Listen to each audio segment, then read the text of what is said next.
Buenos días hermanos, buenos días Iglesia MPH, feliz comienzo de semana, feliz domingo.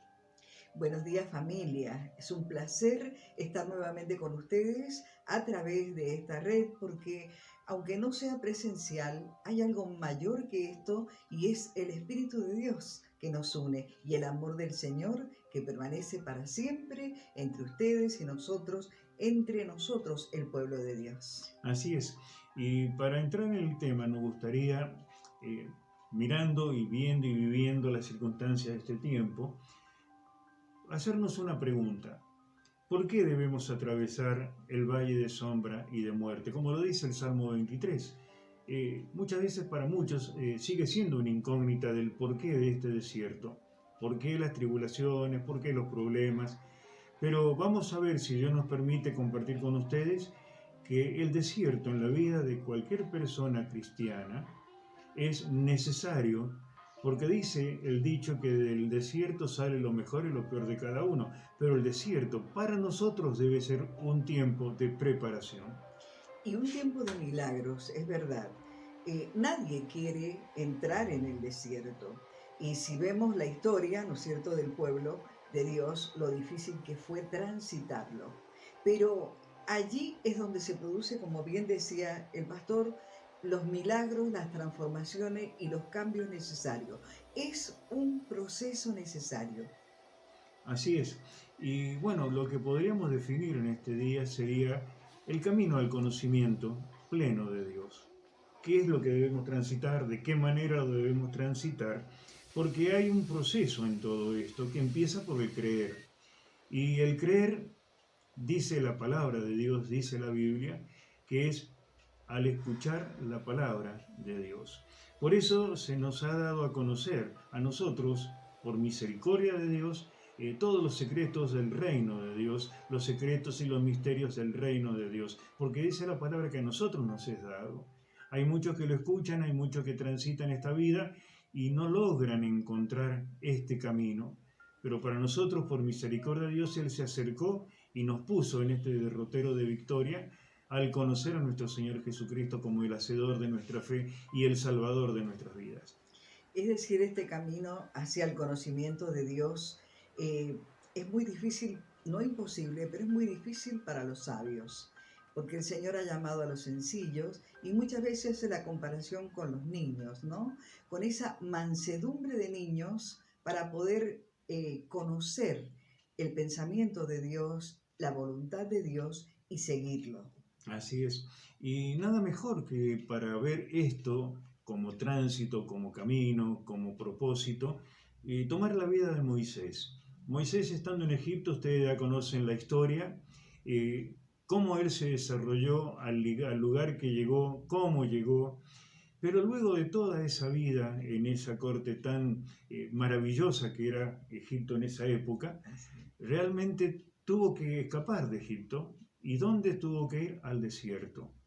Y en el desierto donde Moisés, despojado de todo lo que él podía haber sido, empieza a vivir una vida totalmente diferente cuando se encuentra frente a frente con una zarza ardiendo y un milagro, porque esa zarza realmente no se consumía. Y eso llamó la atención de Moisés, pero era un llamado de Dios para que él fuera a la presencia suya. Y cuando Moisés se acerca le dice, quítate el calzado porque estás pisando tierra santa. Pero acá comienza un proceso para Moisés, un proceso de transformación. Esa palabra de que yo soy, porque le pregunta a Moisés ahí a la zarza, que era el ángel de Jehová, dice la palabra, ¿qué es lo que dice? ¿Quién eres tú? Y dice, yo soy el que soy, yo soy Jehová. Y ahí tiene la primera revelación. Por eso, a este tema de hoy día lo queríamos definir como la palabra, los problemas que cuando uno conoce la palabra y viene al reino de Dios empieza a soportar, luego la revelación y después el conocimiento. Porque el conocimiento tiene un proceso y es empezar a conocer a Jesús desde el principio, por la palabra, conocer a Dios por la palabra y terminar recordando aquello, como bien dijimos al principio, de lo que Jesús nos pide. Que cada vez que nosotros nos reunamos, comamos el pan y bebamos la copa de vino, recordando lo que Él hizo. Y eso tiene que ver con el conocimiento pleno de la voluntad de Dios para nuestras vidas. quiere decir que no debemos menospreciar la etapa de la prueba, del desierto, del valle de sombra y de muerte que dice el Salmo 23, porque seguro que allí nos va a hablar el Señor, o nos va a llamar o nos va a enseñar algo que necesitamos aprender. Y es como dice recién mi esposo, un proceso donde nos están procesando, donde nos están transformando. Me incluyo, nos incluimos, porque todo el que se llame cristiano y se sienta un cristiano tiene que pasar por esta etapa del aprendizaje. Por eso es tan importante el desierto. En el desierto nos prepara el Señor para batallar, tomando desde el principio la palabra, que es la que oímos para entrar al reino de Dios, y luego aprender a usarla. En el desierto es cuando esta palabra empieza a tomar forma y nosotros aprendemos a usarla para batallar contra escorpiones, contra todo aquello que se enfrente, inclusive contra el adversario de nuestras almas. En la palabra nos dice que nosotros debemos resistirlo al diablo para que él huya. Entonces, el desierto es tan importante porque justamente cuando estamos en problemas es cuando sentimos totalmente el despojo de nuestra fuerza, de nuestra capacidad, de nuestra experiencia y aprendemos directamente a confiar en alguien que está más allá de nosotros, que nos tiende su mano y que nos levanta, como bien dice también la palabra, por su diestra, por su poder y por su gracia. Nadie debería ignorar esto y ni temer. Por supuesto, no pareciera las circunstancias más felices, porque esto que llamamos desierto o este pasaje, el valle de sombra, nos trae dolor, va acompañado de dolor, de sufrimiento, de temores, de angustias, de incertidumbre. Pero decimos que nadie lo debería ignorar, de que allí mismo, en esa circunstancia, nosotros vamos a oír la palabra de Dios. Y la palabra de Dios nos va a enseñar, nos va a formar. Y lo mayor de esto, lo más hermoso de esto, es que vamos a ver milagros. ¿Quién nos recuerda en algún momento de su vida haber atravesado esta etapa y recordar? Porque eso es lo maravilloso de poder recordar, reconocer y testificar que Dios se manifestó a favor de nuestras vidas. Y es así. Moisés fue un hombre que desde ese comienzo, ese encuentro con Dios, al escuchar la palabra de Dios, lo comisiona, pero esa comisión empieza con un propósito, y el primero es que nos conozcamos. Moisés se mira a sí mismo en su imposibilidad y le dijo al Señor: yo soy un hombre corto de palabras, soy falto de palabras, no tengo capacidad de expresión, como muchos de nosotros en este tiempo también lo dice. No estoy preparado para... ¿Por qué? Y porque no he tenido la experiencia. Bueno, esto que estamos viviendo es la que te va a dar la experiencia, o es lo que te va a dar la experiencia para que puedas vivir la palabra de Dios y así encontrar, como bien decía la pastora, ese tiempo de milagro. Porque para el milagro es necesario creer y permanecer en esa palabra. El caso común que vemos es cuando, por ejemplo, después de que el Señor Jesús multiplicó los panes y los peces, y después de eso fueron llenas 12 canastas de las sobras que quedaron, y eran 5.000, dice, hombres, sin contar mujeres y niños, y eso partió de 5 panes y 2 peces. Creo que fue así, no, perdón, 5 peces y 2 panes. Así es. Empieza con ese proceso. Sí.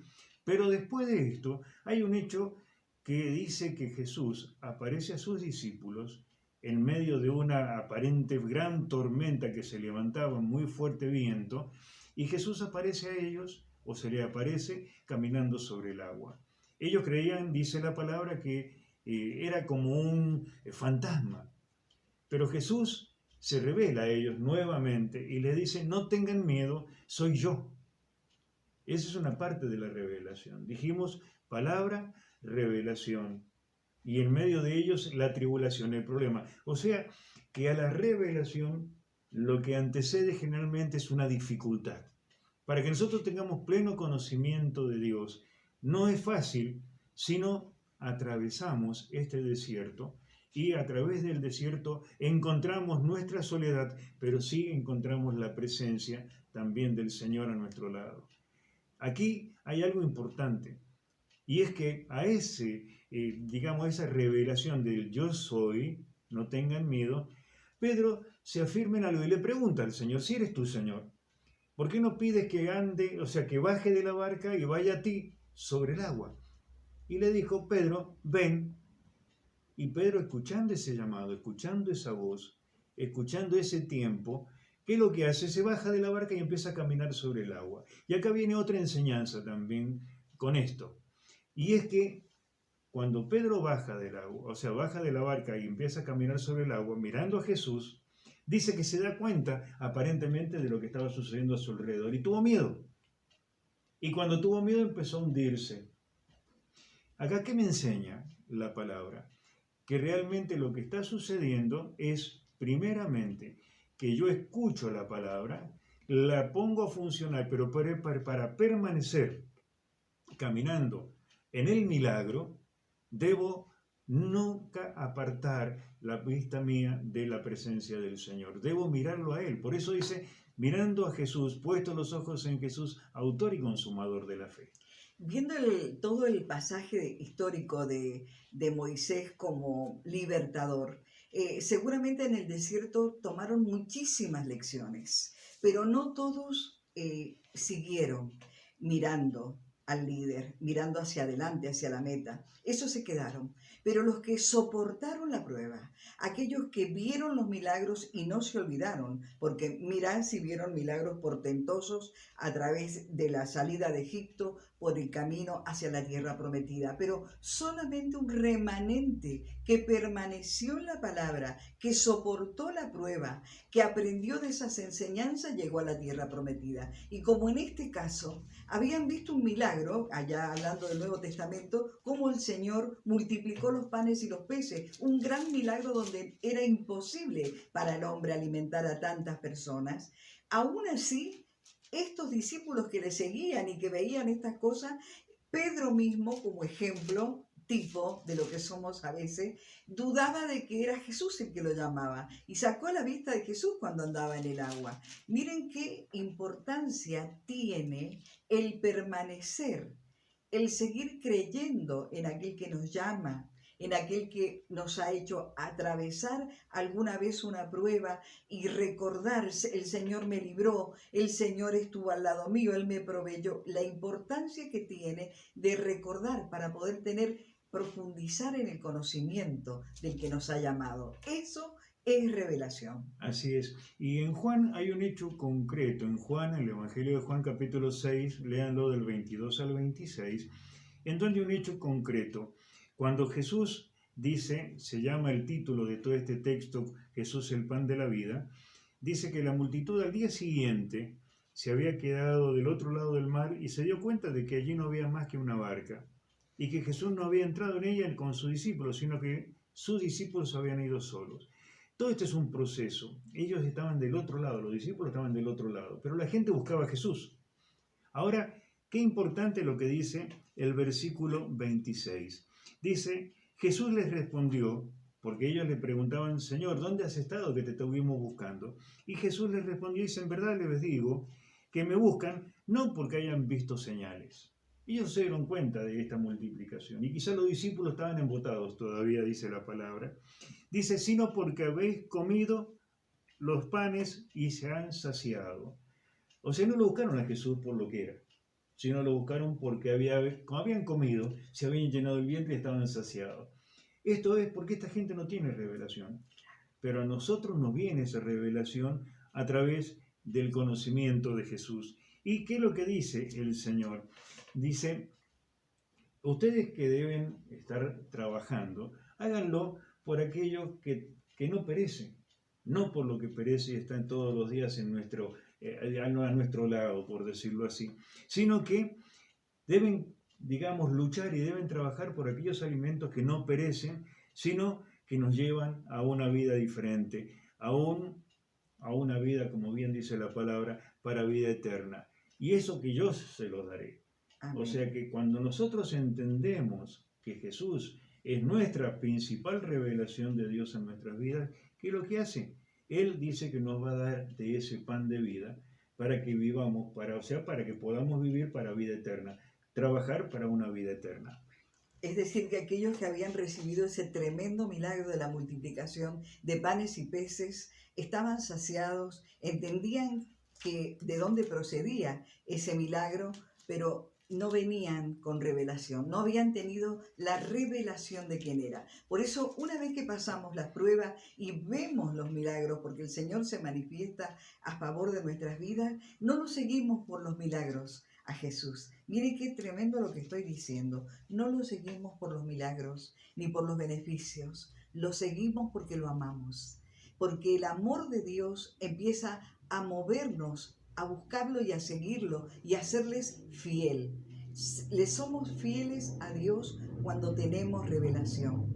Los que tienen revelación de quién es Dios y no de lo que viene de su mano, sino de lo que es Él, ya le seguimos porque le conocemos. Y después vamos a ver un versículo muy interesante porque pareciera que la prueba, todo es dolor, pero dice en Santiago que aquellos que se encuentren en diversas pruebas lo tengan por sumo gozo. Después de todo lo que hemos estado transmitiendo en estos pequeños textos bíblicos, usted se dará cuenta que el resultado no es la derrota, no es la frustración, ni es el vacío. Tenga por sumo gozo cuando es hallado en diversas pruebas, porque la prueba produce paciencia. Y la paciencia no avergüenza, porque dice la palabra en Romanos 5, porque el amor de Dios se ha derramado en nuestros corazones por medio del Espíritu Santo que nos fue dado. Pero qué importante es este proceso, porque ahora vamos a llegar y vamos a ver dos textos muy cortitos donde hablan para llegar al conocimiento de Dios. Uno de ellos está en 2 de Pedro, capítulo 1, versículo 1 y 2. Dice: Simón Pedro, siervo y apóstol de Jesucristo, a los que han recibido una fe como la nuestra, mediante la justicia de nuestro Dios y Salvador Jesucristo. Gracia y paz os sean multiplicadas en el conocimiento de Dios y de Jesús nuestro Señor. Amén. Ese es una parte de esa revelación. Lo que Pablo está diciendo para que lo conozcan bien a Jesús. Y lo segundo es cuando está en Filipenses, capítulo 3, versículo 8, cuando dice Pablo, o sea, directamente yo creo que hay una negación. La palabra dice aquel que se humilla a Dios, ¿no? Y acá Pablo hace una forma o explica de qué manera uno se humilla. Dice: y aún más, yo estimo como pérdida todas las cosas en vista del incomparable valor de conocer a Cristo Jesús, mi Señor, por quien lo he perdido todo y lo considero como basura a fin de ganar a Cristo. Hay cosas que nos estorban en la vida. Sí. Si nosotros no nos despojamos de ella y seguimos mirando con nuestros ojos comunes directamente el andar y digamos así, las circunstancias comunes que nos tocan vivir día a día, ¿qué es lo que hacemos? Es despojarnos de eso, no poner otra cosa, como bien decía, sino en aquellas cosas que nos llevan a vida eterna. Y sobre todas las cosas, enfocarnos como Pedro aquel día que bajó de la barca en Jesús y no perderlo de vista, porque Él va a ser nuestra guía y nuestro sostén. Y aún más, si caemos, Él nos va a levantar. Sin lugar a dudas, el despojarnos de todo por conocer más al Señor es ganancia. Eso nos quiere decir el apóstol Pablo, y a veces estamos aferrados, lo reconozcamos o no, a cosas que nos hacen perder ese conocimiento profundo de la palabra, de la voluntad, del destino que tenemos, porque tenemos un destino de vida eterna. Así que podemos reflexionar en estos textos y un texto tomarlo. Tomarlo. Pero hay un texto final que me gustaría compartirlo porque justamente dijimos que estábamos en un desierto viviendo un tiempo de prueba. Pero en esto creo que va a haber una revelación también para nosotros. Porque dice así: porque sé que esto resultará en mi liberación mediante vuestras oraciones y la suministración del Espíritu de Jesucristo. Las oraciones, por eso insistimos tanto, y la pastora tiene como meta la oración permanente. En la familia se ha generado este altar de familia donde estamos orando e intercediendo con un propósito. Y ese propósito es que un hermano nuestro salga en victoria de esa enfermedad que le ha atacado. Pero acá dice algo, que la oración resultará en nuestra liberación. y sabemos que la oración del justo mucho puede, y este hermano va a salir en victoria, porque Cristo está atento a nuestro clamor. Lo demás está en su voluntad, pero nosotros confiamos en lo que estamos pidiendo y a quién se lo estamos pidiendo. Seguramente el Señor va a manifestarse, lo aguardamos así y sabemos que la oración es un arma espiritual poderosa. Así que estamos tomando de esas armas espirituales, porque el conocimiento de Dios nos ha llevado a esto, a poder usar las armas que Él ha puesto en nuestras manos. Amén. Y así concluimos. Concluimos con un día más, esperando que esta semana que vamos a vivir, con mucha incertidumbre quizás, esto que estamos compartiendo les sirva. Que Dios les bendiga y bueno, nos encontraremos el próximo domingo para la gloria de Dios y para nuestra bendición. Bendiciones, hermanos.